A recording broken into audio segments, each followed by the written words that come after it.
Salut tout le monde! Aujourd'hui, je vous retrouve pour une nouvelle vidéo dans laquelle je vais vous présenter des livres qui me font vraiment envie pour le mois de juin. C'est pas une palle à proprement parler parce que en fait au mois de juin je veux vraiment être libre de mes lectures. Je veux pas comme me fixer un espèce d'objectif de je veux lire absolument ce livre-là, lui aussi et blablabla. Mais les livres que je vais vous présenter aujourd'hui, c'est des livres que j'aimerais vraiment découvrir, bon pas nécessairement au mois de juin en particulier, mais que j'aimerais découvrir éventuellement et le plus tôt possible si c'est possible. Parce qu'en fait c'est des livres que je laisse de côté depuis trop longtemps selon moi, puis qu'à chaque fois ils me font super envie, mais je les laisse dans ma pile à lire parce que je sais pas, soit ils me font peur, soit je suis comme non, pas tout de suite. Bon, il y a plusieurs raisons. Et ben voilà, donc sans plus tarder, on commence. Donc le premier livre que je vais vous présenter, il s'agit de Le secret de l'inventeur. Donc c'est le premier tome qui s'intitule Rébellion de Andrea Creamer, publié chez Lumen. Donc dans Le secret de l'inventeur, ok, on va suivre Charlotte qui a 16 ans, qui vit loin de ses parents et qui est descendant des révolutionnaires américains. C'est une... dans le fond, c'est de la science-fiction et c'est une non, uchronie. Je vais réussir à le dire. Donc, c'est une uchronie. Donc, dans le fond, on se retrouve dans un univers alternatif. Donc, dans ce cas-ci, c'est un 19e siècle alternatif. Donc, voilà. Franchement, j'en sais pas plus sur ce livre-là. Fait que demandez-moi-en pas trop. Ce roman-ci, je l'ai reçu il y a déjà quelques années. Je pense qu'il venait tout juste de sortir quand je l'ai reçu. C'était soit un cadeau d'anniversaire, soit un cadeau de Noël. Je m'en souviens plus, franchement, mais je sais que c'est mon père qui me l'a donné. C'est tout ce que je me souviens. Et depuis ce temps, il traîne dans ma pile à lire. Voilà, je sais pas pourquoi concrètement, parce que c'est un livre qui, je pense, a tout pour me plaire. On est un peu dans l'industrialisation, un côté aussi un peu dystopique, un côté peut-être justement alternatif, mais en même temps historique. Fait que bref, il y a vraiment plein de côtés qui peuvent me plaire de ce livre-là, et pourtant, il n'a jamais été dans mes lectures faites. Donc, voilà, bien hâte de le découvrir, j'aimerais vraiment ça.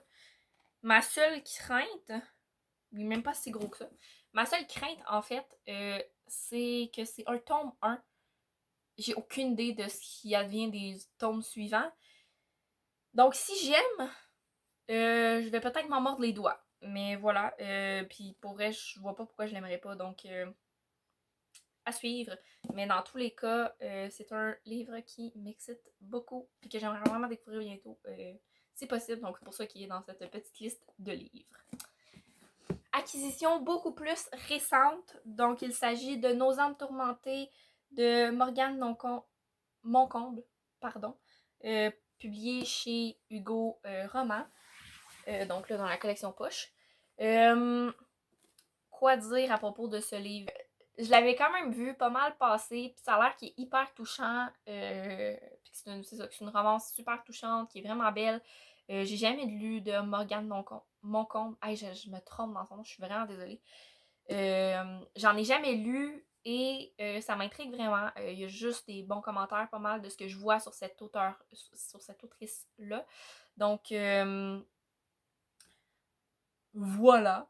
C'est ça. J'ai vraiment hâte de le découvrir. Depuis que je l'ai acheté, il me fait vraiment de l'œil. C'est juste que j'étais pas encore dans le beat de la romance. Dernièrement, j'étais plus un peu plus dans des univers plus qui touchent à la fantasy, au fantastique et tout ça. J'étais un peu plus dans ce beat là dernièrement, puis ça c'est quand j'étais dans le beat de lire.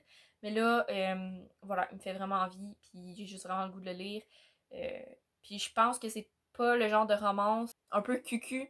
J'aime pas ça utiliser ça, ben je l'utilise quand même, mais je sens que c'est une romance qui va peut-être un peu plus m'instruire que être juste là pour être là. Pas que j'aime pas les romances qui sont là pour être là. Au contraire, j'adore. C'est probablement un des trucs qui me fait le plus décrocher parce que c'est vraiment simple. Mais voilà. Donc, un autre livre que j'ai vraiment hâte de découvrir. Celui-ci, je vous en ai parlé dans, je pense que c'était le tag que j'ai fait il y a 2 semaines, je pense. C'est probablement le livre qui me fait le plus envie dans tous les livres que je pouvais vous présenter comme là. Il s'agit de Seafire de Natalie C. Parker. Bon, lui aussi, c'est un premier tome, que j'ai pas le deuxième tome en ma possession, fait que ça me... Voilà, ça me brise un peu. Mais il me fait vraiment envie, en fait, parce que j'ai hyper hâte de découvrir l'ambiance. Donc, dans Seafire, ça je sais un petit peu plus, mais on va suivre une bande de pirates composée uniquement de membres féminins. Caledonia, qui est la capitaine, toute sa famille est morte à cause d'un méchant qui s'appelle Herrick, je sais pas quoi. Puis, dans le fond, elle a composé son propre équipage qui est tout, en fait, c'est toutes des femmes qui ont été victimes de cet homme-là. Donc, voilà. Mais, un moment donné, il va y avoir un accident et c'est un jeune homme qui va sauver, en fait, sa meilleure amie, genre.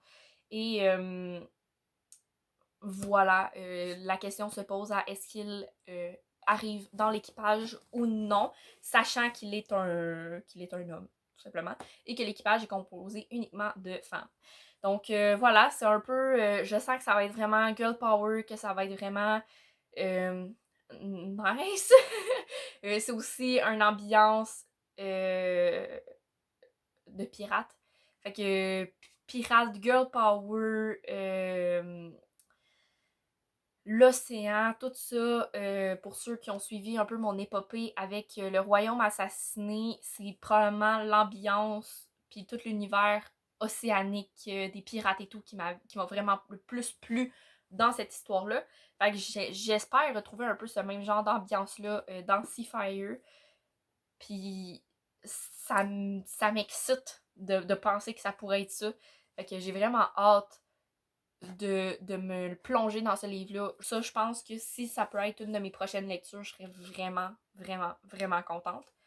Donc voilà. Et le dernier livre que je vais vous présenter pour cette vidéo, il s'agit d'un non-fiction, donc d'un essai qui s'intitule Mr. Big ou la glorification des amours toxiques. Je pense que je vous l'avais présenté dans mon book haul au début de la chaîne. J'en ai pas refait depuis, hein, fait que c'est pas trop compliqué. Fait qu'il me semble que je vous l'avais présenté à ce moment-là, mais je suis vraiment pas certaine. Je vous l'ai peut-être présenté sur Instagram, sinon. De quoi de ce style-là. Mais voilà, donc rapidement, India Desjardins a écrit cet essai qui, en fait, vient aborder la relation entre Mr. Big et Carrie, qui sont deux personnages de la série Sex and the City, que personnellement, je n'ai pas écouté. Mais voilà, ça m'intéressait quand même et ça vient vraiment aborder en fait la glorification de l'amour toxique dans les séries, mais je pense que ça peut vraiment aussi venir s'appliquer ce dont elle va parler là-dedans à la littérature, à la télévision, au cinéma, à vraiment plusieurs médias de divertissement. Puis en fond, à part vraiment des impacts que ça peut avoir sur notre propre perception de l'amour dans la vie réelle et tout. Donc bref, j'ai vraiment hâte de le découvrir. Il est pas très très long, il fait genre 180 pages à peu près. Et voilà, je pense que ça peut être hyper intéressant et ça m'intrigue beaucoup. Je me retrouve à vraiment me découvrir une nouvelle passion pour la non-fiction. Soudainement, j'ai plein de non-fiction qui m'intéressent vraiment beaucoup. Je vous en reparlerai peut-être dans une prochaine vidéo. Mais voilà. Bien hâte de vous dire ce que j'en ai pensé de celui-ci. Voilà, c'est ce qui conclut la vidéo. Si jamais il y a un livre parmi ceux que je vous ai présentés que vous avez déjà lu, n'hésitez pas à me dire ce que vous en avez pensé dans les commentaires. Ça va probablement juste me pousser à le lire plus vite. Et ben, si vous avez trouvé ça facile, difficile, le fun, peu importe, dites-moi ce que vous en avez pensé. Et aussi, n'hésitez pas à me dire si ça vous tenterait que je vous fasse une vidéo à propos des non-fictions. Je suis pas spécialiste, mais clairement pas là-dedans. Mais si ça peut vous intéresser, ça va me faire plaisir de vous présenter les quelques non-fictions que j'ai pu apprécier dans ma vie. J'espère que vous avez vraiment apprécié la vidéo. Moi, j'ai apprécié vraiment vous tourner ce petit moment de blabla pour vous présenter les livres que j'ai bien hâte de lire. Donc, une espèce de pile à lire du mois de juin non officiel. Et ben, j'espère que vous avez apprécié. Si c'est le cas, n'hésitez pas à mettre un pouce en l'air, un pouce bleu, en tout cas, à liker la vidéo, à la commenter comme je vous ai dit, et à vous abonner à la chaîne pour être sûr de rien manquer en activant bien la petite cloche. C'est ça qui va vous permettre de vraiment rien manquer. À part de ça, vous pouvez aussi aller vous abonner à mon Instagram et à mon TikTok. Je suis plus ou moins active sur TikTok, mais ça va peut-être venir, c'est le temps que je prenne le rythme. Mais voilà, je suis là aussi. Donc, c'est pas mal tout ce que j'ai à vous dire. Et sur ce, je vous dis à la prochaine. Bye bye!